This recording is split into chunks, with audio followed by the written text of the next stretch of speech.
And he was laughing so loud while eating M&Ms, he was choking on the M&Ms. Shush, you shush, and then after the mission, the music behind us, new seats, I'm like, that's how I see it. It's not like a movie where you just do something. Yeah, we can do this. We must do. So just picture Marie. I had too much caffeine. This particular bottle is now here we are with purple flower, cranberry, blueberry, dried thyme. I've been eating those little like it's got that balance of like earthiness and floral coffee beans covered in chocolate you can get at Starbucks. Super excited. And I had like way too many and I'm like flavors of pomegranate, strawberry, blue. Today I'm doing 2 hours of each activity. 2 hours working on this painting, 2 hours working on my book, 2 hours working on tattoos. And then if I have enough time and I feel up to it, I'll circle back around and do some of that again, another 2 hour sets. But I'm probably going to do like a 2 hour dinner and video games or something after 2 hours self-care, you know.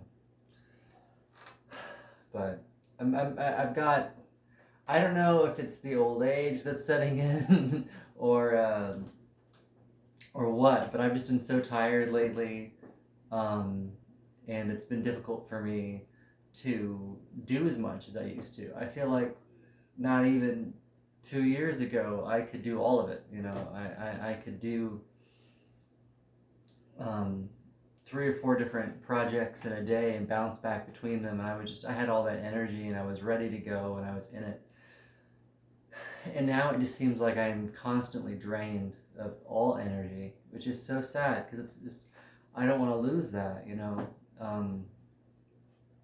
Maybe, I don't know if it's a motivational thing. I don't know if it's because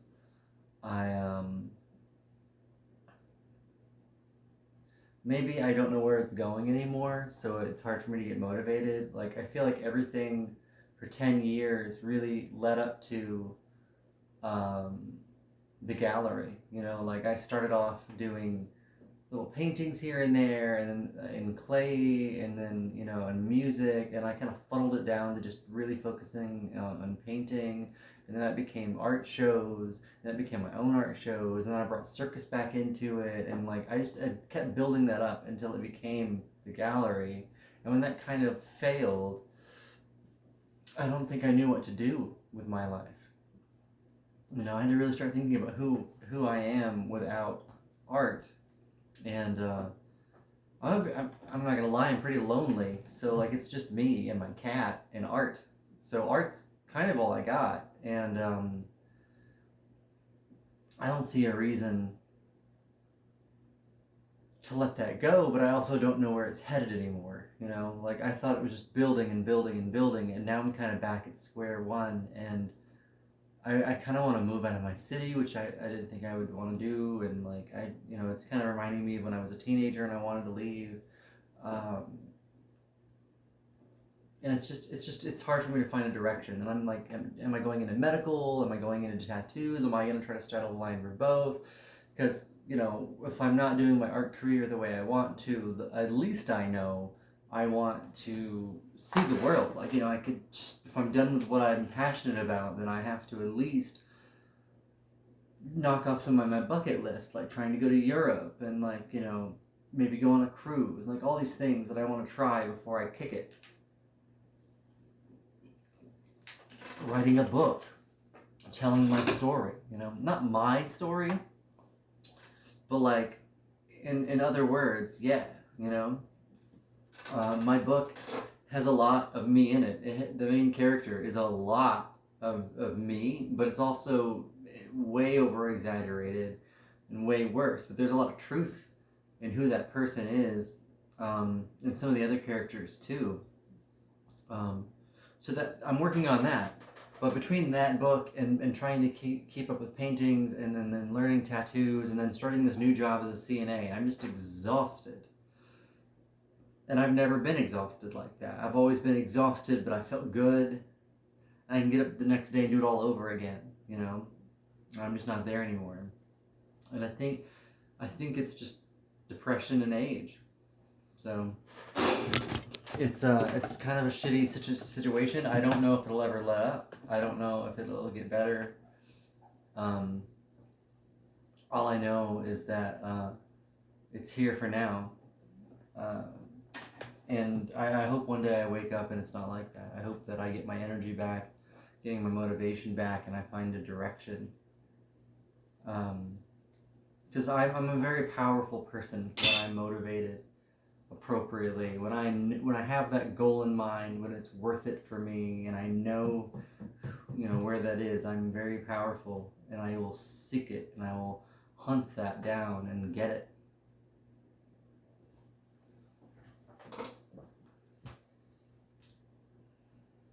Computer play. Resuming Wine and Crime from Amazon Yeah, Music. mother resume. EP 366 Lobotomy Crimes. We're gonna want to head to Wine. I think we'll like eat for this family. Yeah, just do. What are you drinking right now? I'm drinking with my simply lemonade. This is strawberry lemonade. I tried this last time. It was just too light with me. Oh, so it's It's like so light. Yeah. we have a recipe this soon. I don't know if it's on My floor can help it. the sun. Only four. All right, I put this for the top. Should we go open? You go first, I'll crack this with me. Okay, here we go. That was not. Well, I like. She's growing in short. Right? Nope. Oh yeah, this is fruit. Fruit is apple starch. So beautiful. I hope it works. What? I don't know where right? No. It's not the answer. It's my heart. Anyways, it is salad. It's salad. Fruit salad. All right, next level. Let's computer pause. I'm starting to realize too that I'm probably just going to be alone forever. Like, I don't know if I've got mental illness, if I'm bipolar, if I'm just to have too much of the tism, but I'm starting to feel like I'm probably never going to find a partner that can handle all the shit that I do. Because it's a lot. I'm a lot. I'm constantly doing something, some project, usually many at a time, and then there are so many ups and downs with that.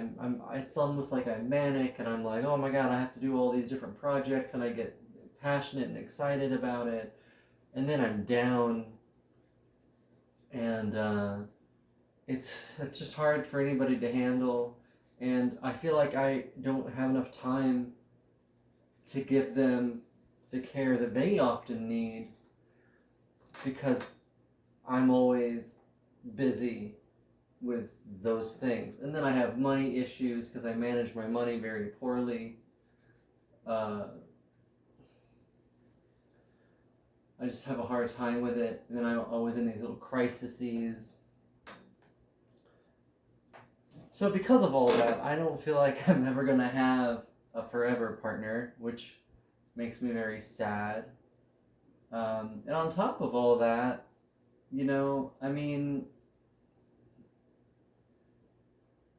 don't know, to make it more complicated, I don't know that I want just one partner.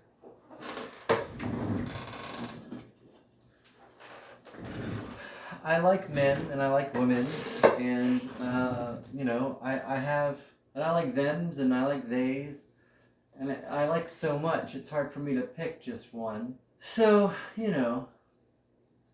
that's one more layer of complication to my life that I don't know that I'll ever find an answer to.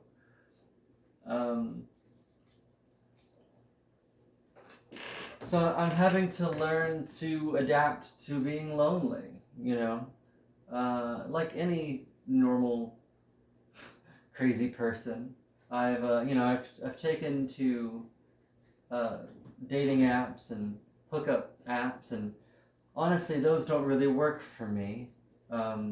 I haven't had a whole lot of luck, and it's not because people don't necessarily act interested, but it's hard for me to be interested in the people, and I get bored very easily. And so that it's hard to convince me to leave my house.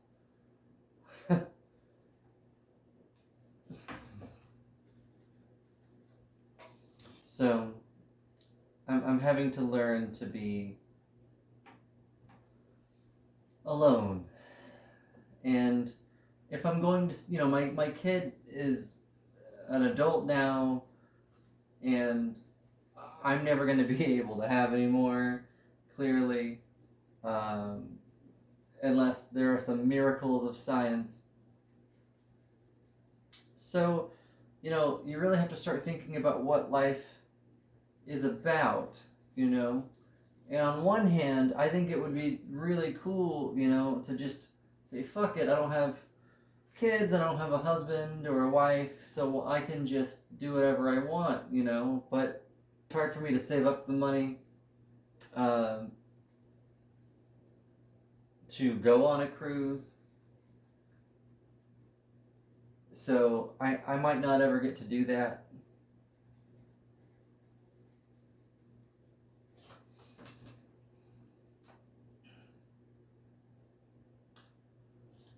But you know, that's what I'm saying. Like maybe you know, like it just makes you really think about the point. You know, the point of life, and I feel like you choose your own meaning with life. You decide your own purpose. And for me, so far, it's been about relationships and art. And I'm having to, you know, people always told me that I was selfish growing up, and maybe that's true. But for the first time, I'm going to have to really learn to focus on myself in a way that puts me first. Because I've always put, people are going to argue with me tooth and nail on this, but I always put people first. I always put friends first or the cause first. And then people get angry with you over that very quickly if your idea of what that is differs from them very quickly. But I've always tried to serve the cause or the best interest of the people around me. And I try not to be overly selfish, especially being told that I was selfish growing up. I try my best to not be selfish. But I also realize that somebody has to step up and do the thing. You know, like I wanted there to be more circus. I wanted to give my friends platforms to do their art. I wanted to create a place that artists could. Shit, I did that wrong. That artists, local artists that would normally not be able to be in galleries, could be in galleries. And, you know, somebody had to do it. Somebody had to step up and make that happen. So as much as I didn't always want to be in the limelight, sometimes I did. But a lot of times I didn't. It's just nobody else was going to. So you have to step up and do the thing. If you want to see it, you have to be it. And, you know, people hate that. There's a lot of people out there that are going to be envious of you or just not like the way you're doing something, and they're going to fight you tooth and nail. And then they'll agree with that, and then also they'll go out and, you know, do the same offense. Because I think that self-awareness is really low, it feels like these days, amongst people, and I'm probably right there with them. I just try to pay attention as much as I can. So, you know,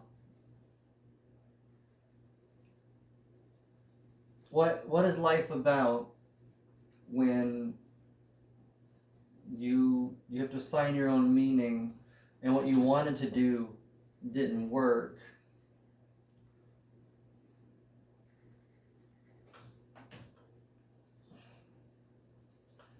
So, you know, I went to money. I was like, well, what if I make enough money, then I can do more art. You know, if I can't do what I want to do, I can do the next best thing and make enough money that I can do what I want to do in my free time. Maybe there's a balance there, and that's one of the reasons why I wanted to go into medical, because I'm like, nurses and phlebotomists and everybody, they make steady money, and that's money that I can make anywhere in the world. You know, everybody needs nurses. Everybody needs their blood drawn, you know.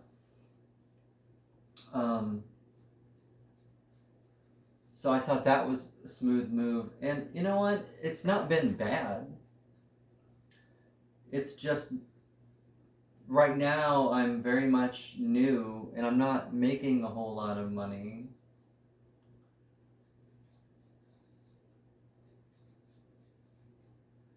Uh, so it's hard, and it's emotionally draining. So I maybe that's a part of why I'm having such a hard time. And then some friends, not many, but some try to encourage me to come back. I went out last night, and a friend of mine was adamantly offering her help to get my shows going again. And there was a part of me that really wanted to say yes to her. It's like, sure, I'll take the help. Why not? I can do more shows. We can get more circus performers. We can, but it's so much work, and I would very quickly run into the same thing that I ran into before, which is just, where does this lead? Where does this all lead now? And I think that uncovered, when all this happened, this past year, I think it really uncovered a lot of underlying issues with me that, it's just like, it's hard for me to be happy because I'm constantly trying to do the next big thing. I'm trying to top myself, and I love what I do, but it is like that. Like, I'm happy in the chaos, but then I get overwhelmed by the chaos, and I'm always searching because I'm never done.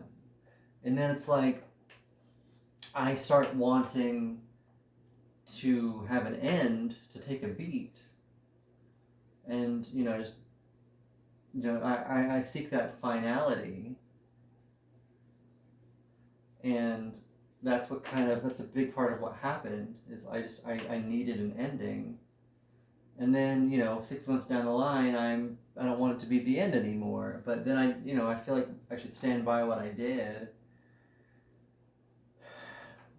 and in frank truth, I'm not a very good business person. There's a lot I don't know, and I kind of suck at it. I suck at handling money. But I have a very big passion for art and for performance and all of that. So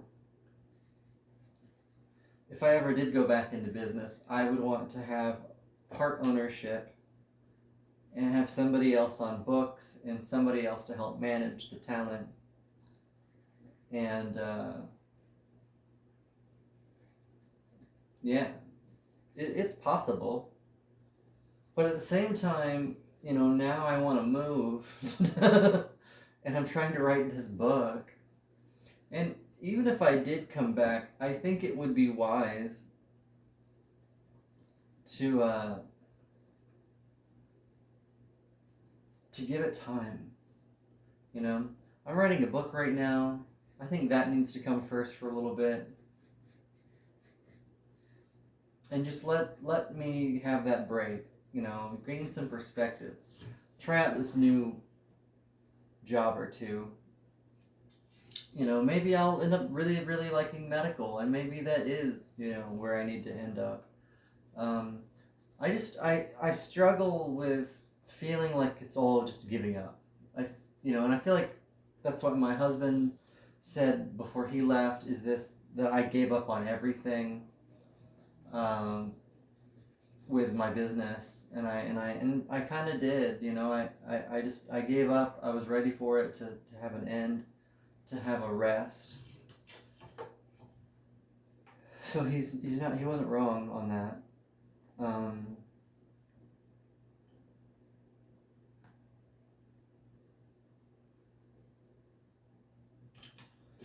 So I don't know. It's rough. It's really rough.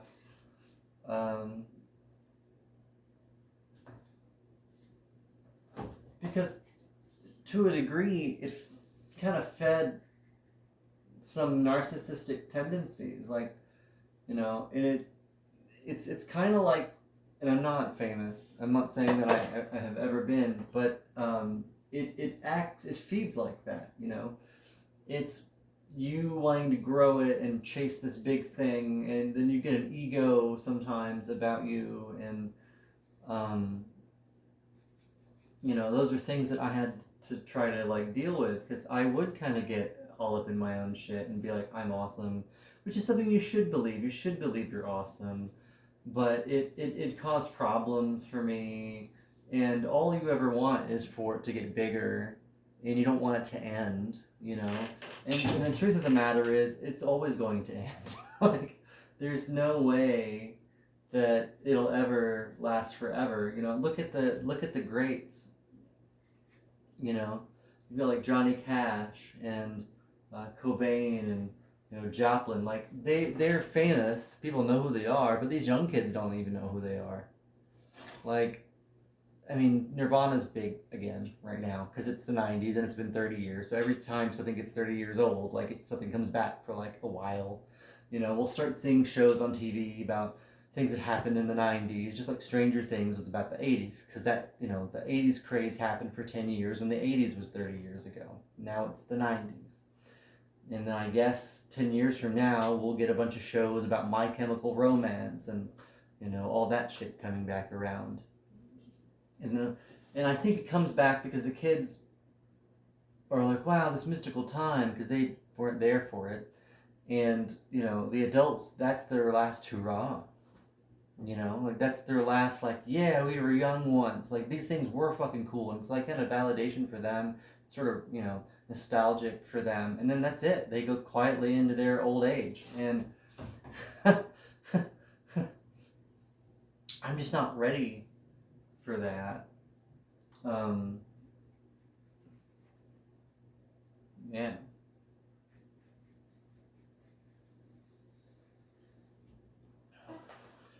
But because it can never be forever, and because the hardest thing I've had to deal with is that when I was young, I felt a lot of pressure to be something great, and I don't think I was ready, to accept that that's not going to be my life. I'll never be anything great. That was really hard for me to accept. Like, no matter how I gave it my shot, I gave it my best shot for 20 years. Really tried at the end, and I didn't get it. It didn't happen for me, and that's okay. And then that kind of puts me in a struggle where it's like, well, do I just give up on art? Do I just give up on music and film and all these things that I'm passionate about? And I'm coming to find the answer is no. I don't just give up. But I have to relearn what it is in my life. And in my life, because I didn't make it, because I never became anything big and famous and whatever, I'm learning that it has to be something I do for fun, which means it has to be secondary. It means it has to be behind whatever my career is. And then I thought about tattoos, and I'm like, well, tattoos, that's a creative job, and it's a way to use my skills, and not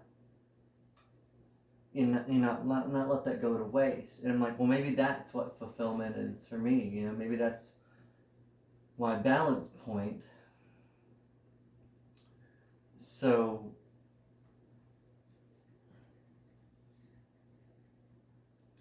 that's what I'm trying now. But then that puts me in medical in a weird place in my whole stability thing, because it's like I want stability so I can afford to do the bigger goals that I have in my life. But at the same time, I don't want to lose my creativity and individuality in that.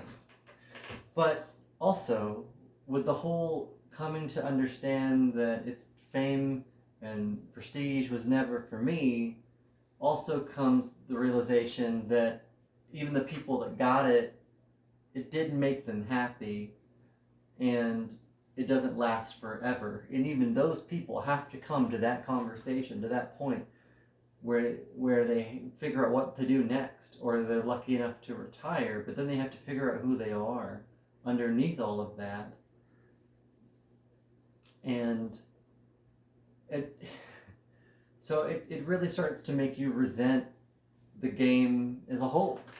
Like, if that's the case for everyone, then why does anybody chase it? And let me clarify here. Like, some people chase fame for sure. I don't know that I always sought fame. I feel like there was a part of me that felt like I was pressured to try, because people told me that, oh, you're gonna be great, or when you're famous, don't forget me, and like there was a lot of pressure on me growing up to be something, and and a lot of it was self-imposed, but it's because of little comments like that I heard from people that made me feel like I really, really had to, and then I felt like I had a bigger purpose than to just be nothing, and or just fade into the background. And there's a little bit of like maybe some narcissistic tendencies in that, to just feel like I was meant for more. And it made me try really, really hard, and I got far. But then to come down to accept that that's just not what's going to happen is really difficult to do. It's really hard, and I that's what I said. Like, as I said, I'm just trying to figure out like where art fits in, and what I've come to is just that I'm a creative person, and I'm always going to be a creative. If I can find a career that is stable, that utilizes that, then I will do my best, to do that. I think tattoos is a good way for me to find that balance, because it is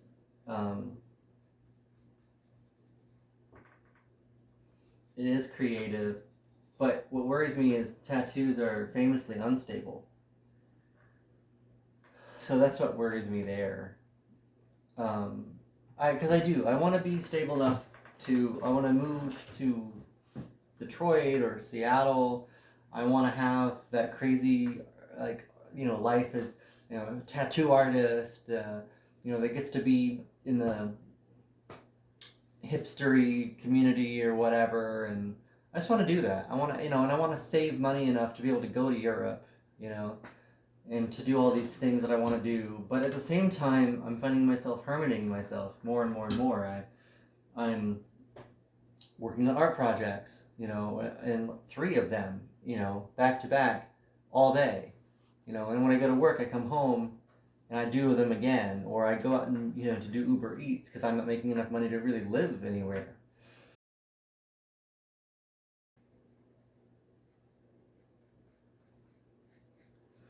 But, saying all of that is to say that I'm struggling to find direction, and I've been hermiting myself away from people to work on these passionate pursuits that mean so much to me. In the end, my art is probably my biggest love. Like, that and my kid is just like,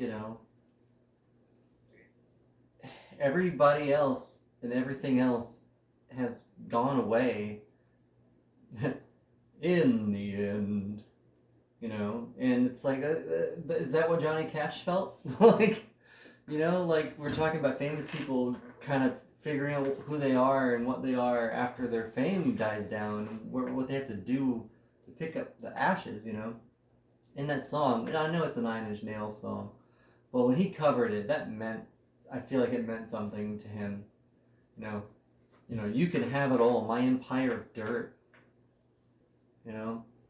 I will let you down. I will make you hurt. Like, that's beautiful lines by Mr. Reznor, but sang so truthfully by Mr. Cash.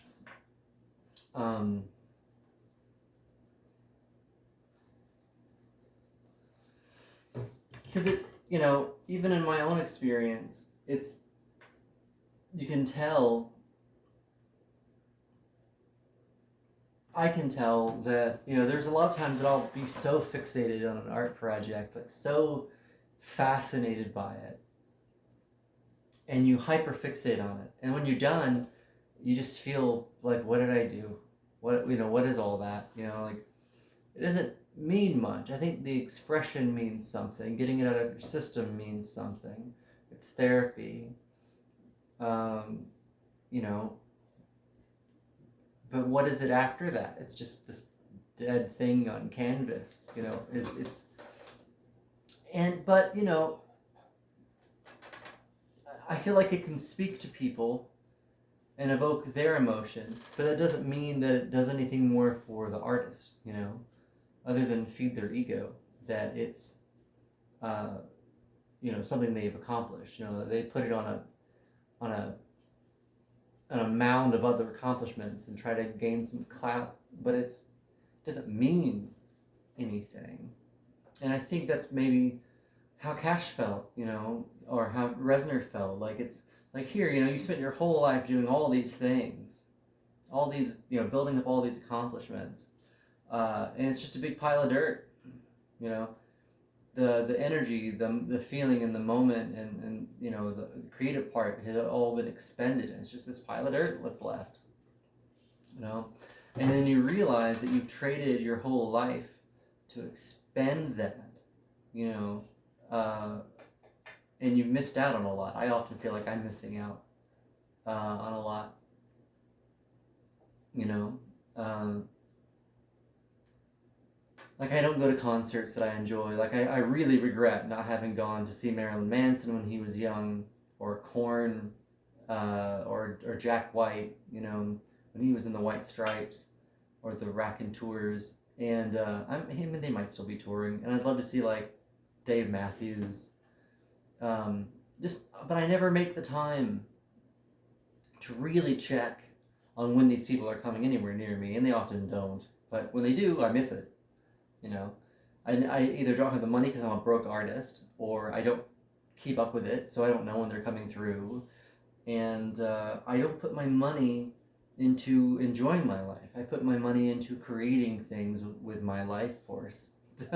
So like it's like I'll eat eggs and toast, but you know, I will work my ass off and put all my money into my paints. You know, I'll spend $200 on oil paints, and then you know eat ramen. Um, so it's very hard for me to do that. But at the same time, is that not what everybody does with like their job? You know, like cashiers will sit there and work away being a cashier for uh, years and years and years. Their whole life, you know, is divided between being a cashier and whatever you get to do at the time they have left. But you know, I guess the difference, we weren't constantly uh, just caught up in some project. Maybe you would have the forethought to go to a you know a show. Um, so you know that was the biggest allure of me not being you know an artist in the community anymore. You know, like not doing shows and things, was just that okay, cool, like maybe I'll have time to just enjoy my life. You know, I have to reposition art in such a way that it's not everything and all. And you know, if I can become a tattoo artist, then it's like okay, I can go to work and leave it there when I leave. You know, and I get my creativity out during the day. And at least my mountain of dirt will make somebody else happy on their skin until they die. You know, like and it's also such a comment on how art is fleeting, right? Like expression is expression and then it's gone. Like, you know, so many people spend time trying to make their art permanent. Um, but nothing is permanent. Nothing is permanent. Even the pyramids are slowly disintegrating. This canvas will, you know, be gone in probably 100 years, if not way before that, for other reasons. So at least tattoos are upfront about, you know, everything is limited. There's countless tattoos that have been done, probably they're masterpieces, and they'll, you know, they're all on aging canvases that is the human condition, and they march off to never be seen again into little coffins eventually. And there's power in acknowledging that, I think, and just being like, but it's the act, it's the expression in the moment, it's the experience, you know? Like food. Food is delicious and then it's gone. And then we are food. Right? It's the whole circle of life. And I'm rambling like a crazy bitch. But, yeah.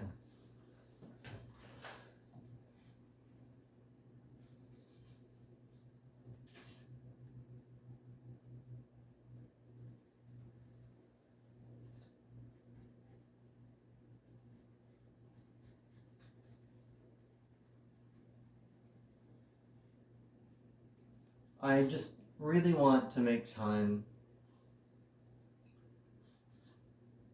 to be a person. And like I said, I feel like I neglect partners oftentimes because I am so busy. Because my whole life has been work a shitty job and then come home and then work on the things that I'm passionate about, work on my art, work on my events, which means that I have 2 jobs all the time, sometimes 3 jobs, and then I have time for my partner. And I feel like that has put a lot of strain on every relationship I've ever been in because I'm always trying to do all of it. So, I don't, maybe in the future I'll meet somebody who's as addicted to their hobby as I am. And maybe that's the person that I should be with, somebody who gets it. And then we would just have to struggle together to make time for each other. Maybe that's how that's supposed to work for me. But I get scared and lonely because I'm afraid I'll end up like some of my family members who just never found anyone. And that's just how they're going to be. They've gotten so used to being alone, and I watch them detach from the world and society. If you've ever met anybody really old who's not married, like you've seen that, I'm sure. Unless they have a lot of really good friends, but people just sort of detach. And it's a sad, scary thing.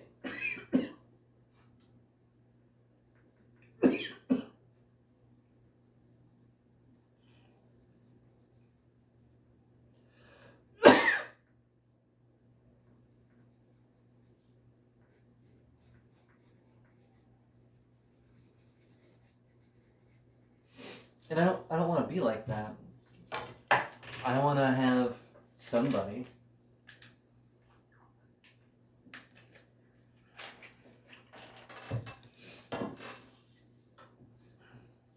and I talk about being secluded, working on art projects, and then talking about how you can't take anything with you and nothing's permanent. So what's the point in leaving a legacy if everything is fleeting and it only really matters to you? Like, I could spend my whole life working on an animated film, and I might. Like, I'm writing a book with the full intention of animating it into a film, or some way. Like, if I don't animate it myself, or I can't hire people to help me with that, maybe I can sell the rights to somebody who will do it, or cut a deal for it to be animated or made into a live action movie or whatever. Like, somehow or another, I want that to be told visually. I'm definitely writing it to be told visually. And that's important because a lot of the things that I've done in art, all my paintings and short films, all are in this one storyline. So you could see everything I've ever done by seeing one film, pretty much, or at least up to a certain point. And I could spend my whole life doing that. I could spend the next 40 years, if I'm lucky, animating one movie or series of movies. And that's crazy. But at the same time, it's like, it means something to me, But why withhold joy and pleasure from myself? Why hold myself away from good relationships? Why hold myself away from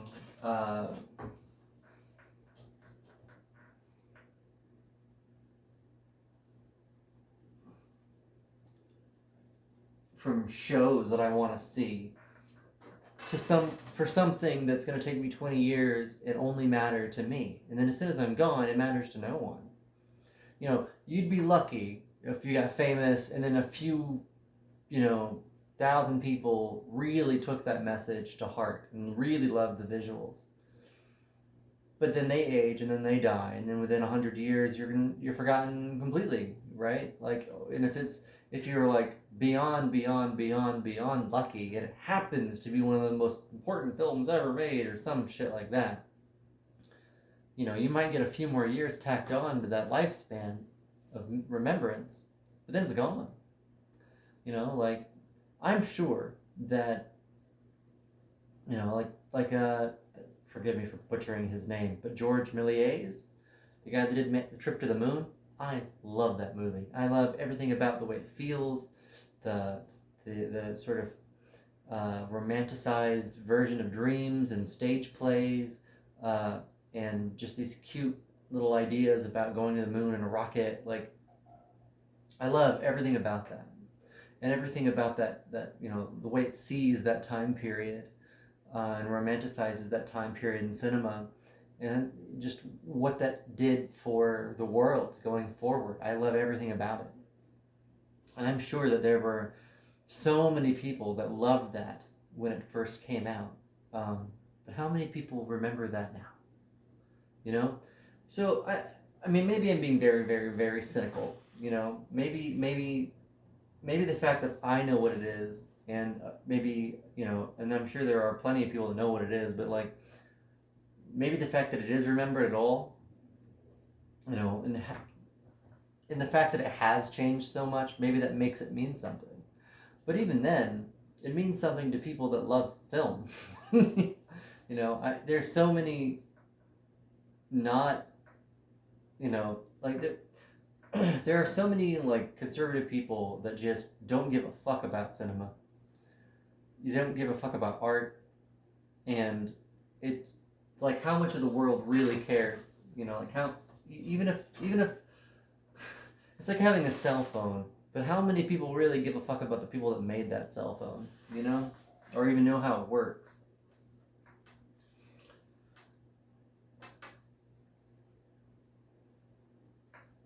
So at the end of the day, if you're going to do art and you're going to pursue it and make it your life's ambition, it has to mean something for you. And the only reason I'm putting that much time and effort into this book or these art projects is because it means something to me.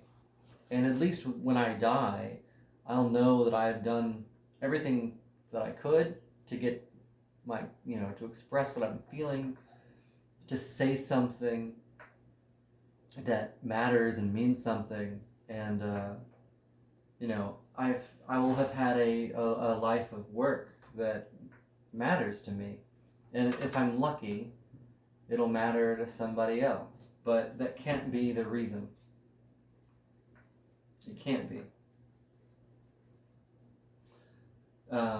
We've talked a lot about finality today and endings, and it's funny because this painting I'm working on is a picture of a friend of mine laying in flowers, and it's made to look like a funeral. And that, I just think that's really interesting, that's what we're talking about today, is sort of figurative funerals,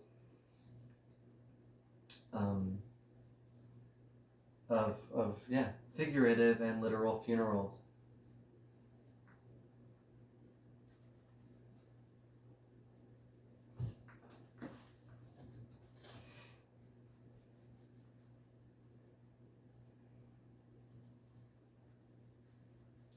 I will say that I think that tattoo work in practice so far has made, I think, an impact on the way I do art. Like, I feel like my outlines are way more detailed now. And I'm considering going back to working with acrylics full time, because it's easier to get sharp lines for me, and this is a limitation on my half as an artist. I understand that there are many artists out there that can be very precise with oil, and I have done that, but I feel like in the moment I can be much more precise with acrylics. um, they they're just thinner, and I feel like I can make smaller cuts and lines, or at least it's easier to do so for me. And I I think it's going to be overall very good for my art. It's going to be very good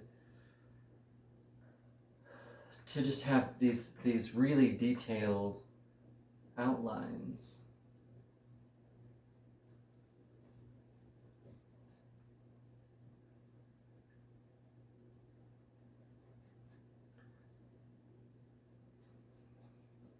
The other thing about tattoos as well is that if I am doing animation or learning how to do all that, then tattoo work will only help. Because if you're practicing your line work all day for tattoos, your animation and your outlines and your paintings are all going to benefit from that. So they kind of go hand in hand, which I think is just glorious.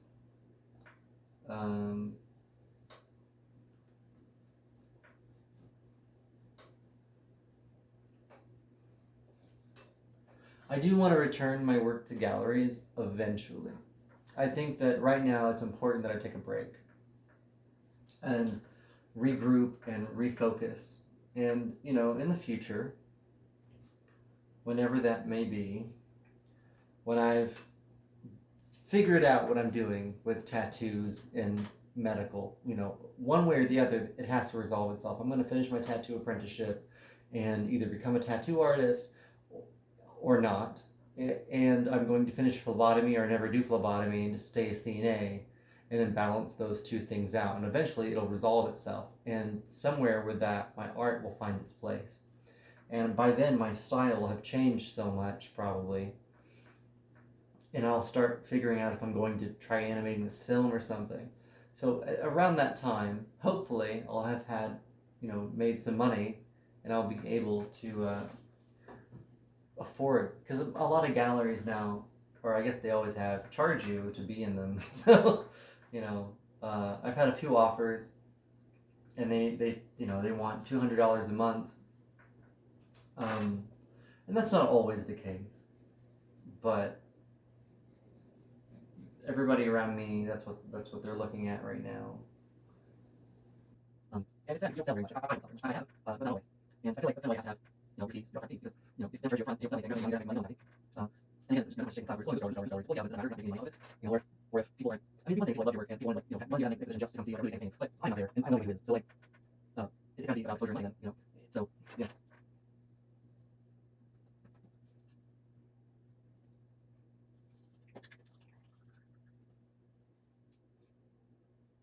Computer play. Resume line on. Amazon music. ED 360 line on. I feel like I'm always in a constant battle with myself, like save money, get my finance contract, everything makes sense. This is like, I was talking about taking it, I don't know, I tried, please, so first off, I was just first off, I found out, and all these incredible financial tools we have to do, I'm really starting to see my finance was getting, such as all the my finances is a little Yeah, I can no longer wait when I financial stuff because their dashboard is just like, once you get into a rhythm and see how much you're saving, it's like, I'm like, personal finance app, if I can get your restrictions, monitor study, and also those things, we're not going to control our restrictions, review our assessments, so they say dashboard, after you see all the restrictions in one place, and see something you don't want, right, so just be tough. Nope. Because this is like this setting compared to last month, which is really helpful, like, here's your cash out, here's your things, and it's really just more control unless you're in a bank. Yes, it's like a cool on family. yeah, it's a great way to start, right? All of us were Yeah, it's a cool on you guys, so you're with it. yeah, it also gives you a budget to use a budget, and like a track, and try to negotiate to your goals for 20%. All you have to do is make sure you're not money, take care of the rest, and do the customer service. From the 5 million you're going to save total $5 million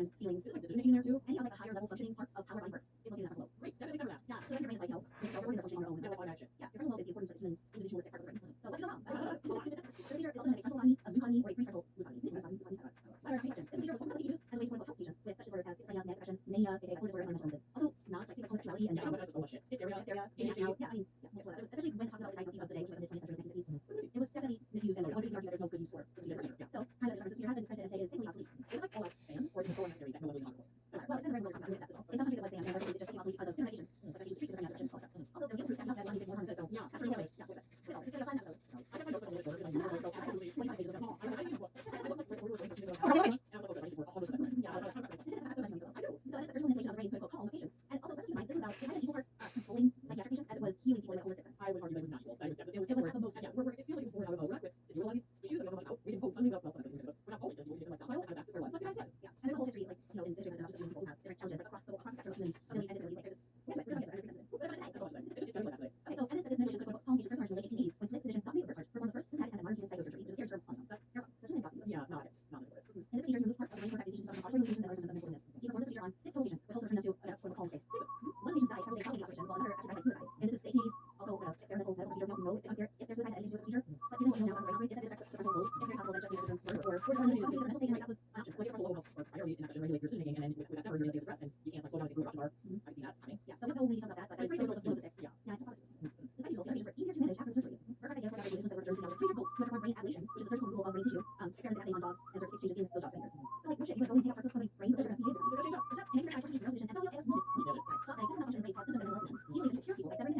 the brain cortex of patients who suffered from auditory limitations and other symptoms of mental illness. He performed the procedure on 6 total patients, with hopes of returning them to a quote calm state. One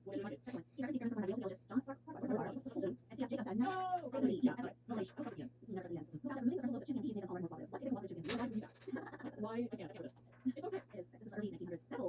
died several days following the operation, while another actually died by suicide. And this is the 1880s, also experimental medical procedure. We don't know if there's suicide at any of the procedure, but given what we know now about brain operates, if it affects the frontal lobe, it's very possible that just the symptoms worse or the mental state, and like that was an option. Like if our low health or priority in that situation regulates your decision making, and then with that severed, you're in a state of stress, and you can't like slow down things where your options are. I've seen that happening. Yeah, so we don't know many details about that, but But it's it's pretty still close to the 6.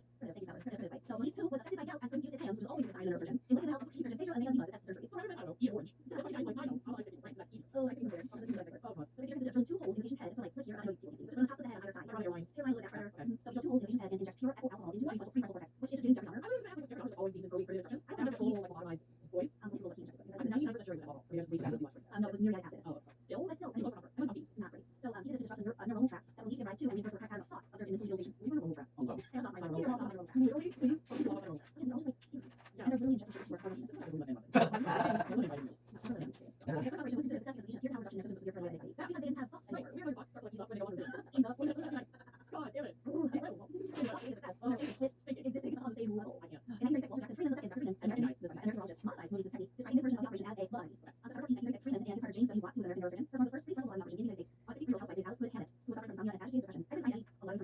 1936, Freeman and his partner James W. Watts, who was an American neurosurgeon, performed the first prefrontal blood operation in the United States on a 63-year-old housewife named Alice Hood Hammett, who was suffering from insomnia and agitated depression. I couldn't find a lot of information about this patient, but I guess eyeglasses. I think she died of here. Oh, God. I know she died from it. Yeah. So he did this operation at Washington University Hospital. Freeman and Watts continued to perform several standard blood bodies, many of which happened in their private practice in Washington, D.C. So what they're doing now is still the drilling in through the skull. Yep. It's important to know. In the 1940s, Canadian neurosurgeon Dr. Kenneth G. Lindsay invented something called a lucitome, which is a cannula. It's a thin tube. Like, if you're on like hair out of your drain and use a tool to do that, you might be familiar with the general concept of a cannula. So it's basically a cannula. What is that? What? Is that a cannula too? This is really well used. Google is a cannula. That's why I believe you.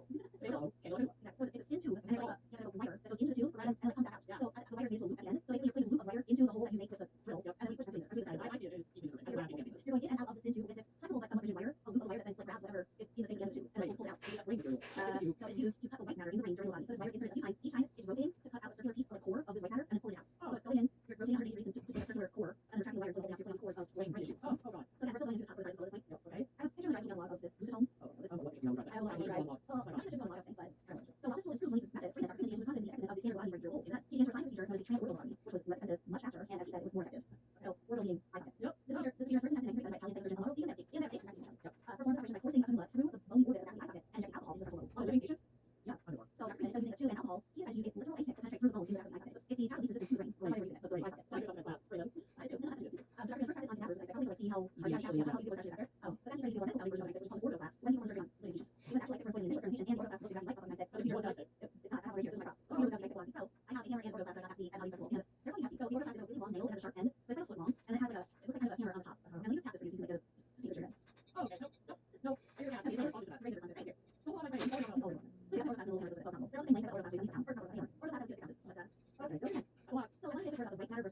Right. Yeah, very nice. Okay. So how that works. Love that site. Well, the brain extension goes two different types of matter, gray and white. Gray matter includes the neurons or brain cells, along with other vessels and extensions. So this is a picture of the brain. White matter is basically in between all those. This white matter provides the axons or nerve fibers that connect areas of brain matter and carry messages between them through electrical impulses. So the body uses intent to sever white matter between different areas of brain matter. Because I was under the impression, like before I started learning about bodies, I was I thought it was when matter is like still under brain. That's what I thought. That's really nice. It's not like that. The intention is a little bit more intentional. It's to break up the white matter. It's to separate the connections between these parts of the brain. I just feel like it's not precise enough. Oh, it's not. It's not. But they did know a little bit about how the brain works. They knew what they were trying to do. Yeah. Right? And we'll get to it. But I think the people who were practicing it were not so precise. They didn't have scans. They didn't have X-rays or anything like that. They didn't have MRIs. Exactly. Let alone anything that they were doing at the time. So they knew the goal. I think the procedure sort of limited them as far as like how precise they would be. Yeah, I think. So January 17, 1926, Dr. Freeman performed the first ever transorbital lobotomy.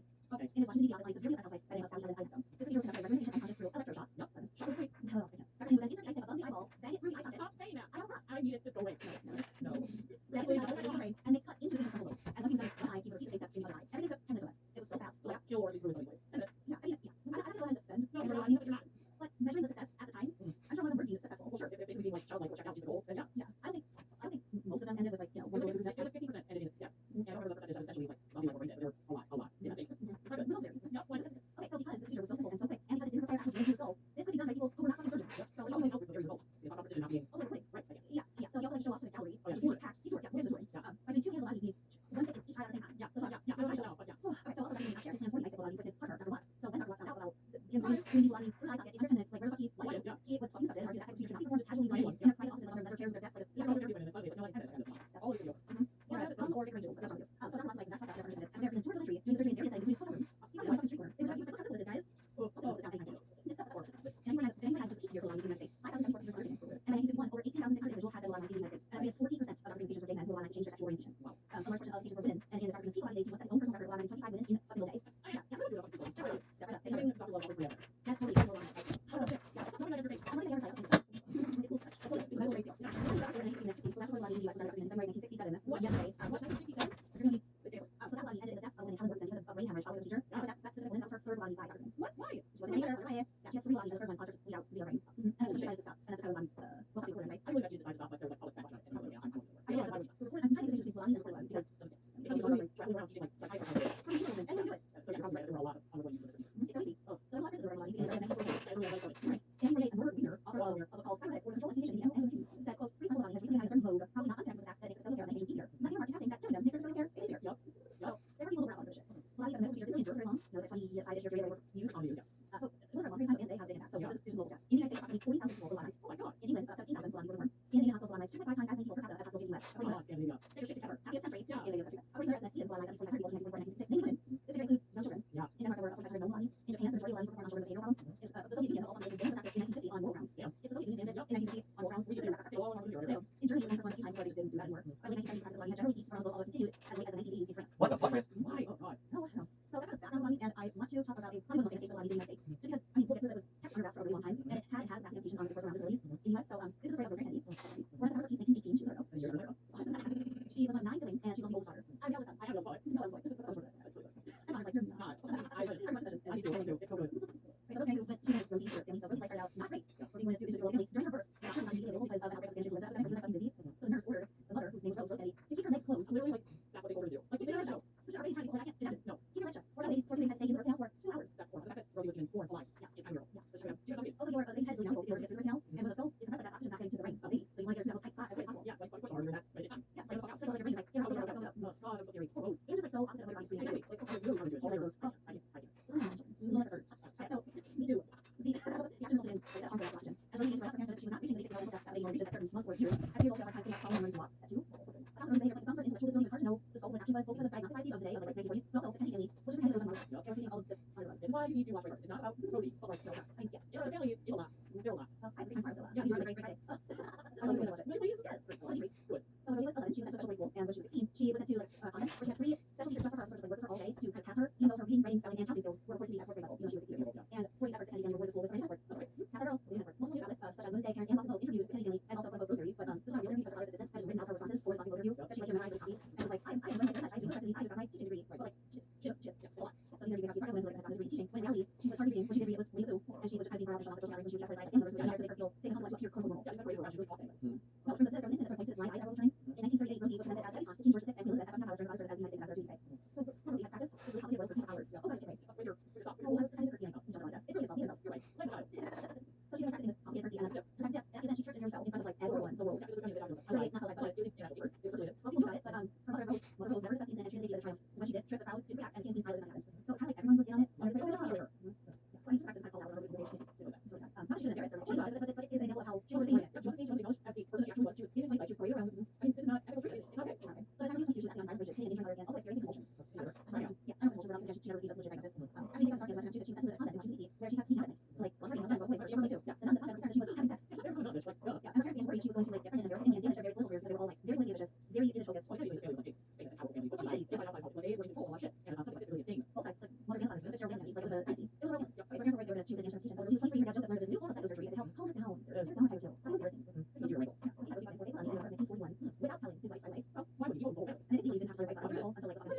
Right? So after Rosemary Robbins stated, Dr. Watts, were called, you went to the top of the head. I think she was like, she had a mild type cancer. I had a surgical incision in the brain through the skull. It was near the front, it was on both sides. We just had a small incision, no more than an inch. The instrument Dr. Watts used looked like a butter knife. No, he's going up and down to cut the brain tissue. Well, he used an instrument inside. Dr. Watts cut Dr. Quinn, questions. For example, he asked her to recite a word's prayer or saying God bless America or count backwards. Yeah, just make sure they weren't like actively killing her or fucking her speech, but that was wait. While we're trying to make okay, recite God bless America, okay, make sure we're you are. We didn't ask them how far to cut based on how she responded. And when Rosemary began to become incoherent, that's when they stopped. Bertram S. Brown, director of the National Institute of Mental Health, who was previously engaged with Kennedy, told Arthur Kessler that Joe Kennedy referred to his daughter Rosemary as his ghost son. Referring to Rosemary as mentally retarded rather than mentally ill in order to protect her brother John's JFK's reputation for presidential run. I think they say all word they was like ill the way they said it at I mean, the R word didn't have a reputation, but it's my impression that they used that phrase to indicate that it wasn't going to be fixed. Right, there was like some kind of maybe cognitive disability without She was born with. right, not saying she's ill, she's sick, but And it was the there's family, yeah. wow, So that's fuck. basically suggesting that she was like somehow damaged from birth rather than she's ill, she needs to get better. Yeah, I know lots of audience reported on it. Oh, not to know that it's not easy to get to it. And both the families, lack of support for mental illness is part of lifelong denial of what was really so. So the whole family took all of this on the road and completely mischaracterized her whole situation and also her experience with this medical procedure. Hiding less than perfect memories is the name of the Kennedy gang, baby. Yeah, I won't go. No, great words. I won't let go. Okay, so they put the camera in the procedure like 2 minutes on Rosemary. Her capacity to out a 2-year-old child. She couldn't walk or speak intelligibly and she was incontinent. No. She was immediately institutionalized. Oh, this woman, I cannot believe this. She's 20 years old this time. She's young. Yeah. So she was institutionalized first at Christ Hospital, which is 9 miles north of New York City, and then later at St. Nicholas School for Exceptional Children in Jefferson, Wisconsin.